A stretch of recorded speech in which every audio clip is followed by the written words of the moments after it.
Baby blue. Baby blue urban legend एक अजीब खेल का नाम है जिसको खेलने के लिए आपको बाथरूम में जाना होगा।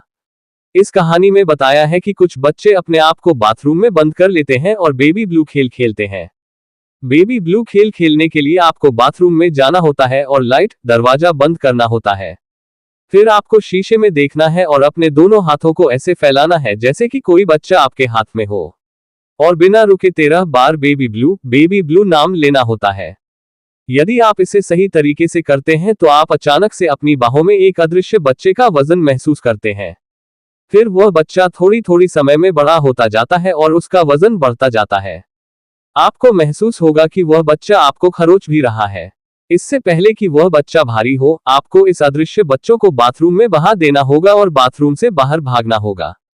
यदि आप इसे जल्दी से नहीं करते हैं तो आपको शीशे में एक भयानक औरत दिखाई देगी और वह जोर से चिल्लाएगी कि मुझे मेरा बच्चा वापस दे दो, और वह इतनी जोर से चिल्लाएगी कि शीशा टूट जाएगा।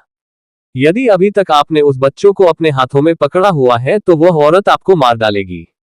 कुछ लोगों का मानना है कि यह कहानी ब्लडी मेरी नामक औरत की है, जिसने अपने बच्चे को मार दिया था जब उसने एक शीशे को तोड़कर उसके टूटे हुए कांच के टुकड़े से अपने बच्चों को चाकू मार दिया था। कुछ लोगों के अनुसार इसके बारे में कुछ लड़कियों को पता चल गया था और उन्होंने इसे आजमाने का फैसला किया।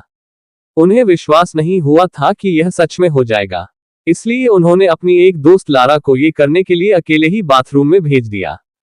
फिर उसने बाथरूम की लाइट और दरवाजे को बंद कर दिया और लारा ने अपने दोनों हाथों को फैलाकर बेबी ब्लू नाम बोलने लगी। फिर अचानक से उसकी गोद में एक बच्चा आ गया और उसे खुजाने लगा।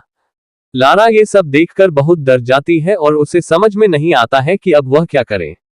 वह इस बच्चे को छोड़कर भागना चाहती है, लेकिन उसे डर लगने लगता है कि कहीं कुछ हो न जाए। जैसे जैसे वह बच्चा भारी होने लगता है, वह उस बच्चों को पकड़कर वहीं खड़ी रहती है। अचानक उसे बाथरूम के शीशे में एक भयानक औरत दिखाई देती है, जिसे देखकर लारा जोर से चिल्लाने लगती है। जब लारा के दोस्तों को उसकी आवाज सुनाई देती है तो वे बाथरूम का दरवाजा खोलने की कोशिश करने लगते हैं, लेकिन दरवाजा अंदर से बंद था। फिर वे मदद लेने के लिए अपने एक दोस्त के घर चले जाते हैं। फिर जब उन्होंने दरवाजे को तोड़ा तो उन्होंने देखा कि लारा बाथरूम के फर्श पर मरी हुई पड़ी थी। उसकी आंखें नोची हुई थी। वे लारा के शरीर को हिला भी नहीं पा रहे थे, क्योंकि लारा के शरीर पर कोई बड़ी ही अदृश्य चीज उसे नीचे दबा रही थी। सो आई होप गाइज आपको ये हॉरर स्टोरी अच्छी लगी होगी। आपको ये कहानी कैसी लगी नीचे कमेंट करके हमें जरूर बताइएगा। अगर आपको ये कहानी पसंद आई हो तो अपने दोस्तों के साथ जरूर शेयर करें और ऐसी ही प्यारी कहानियां सुनने के लिए हमारे YouTube चैनल से जुड़े।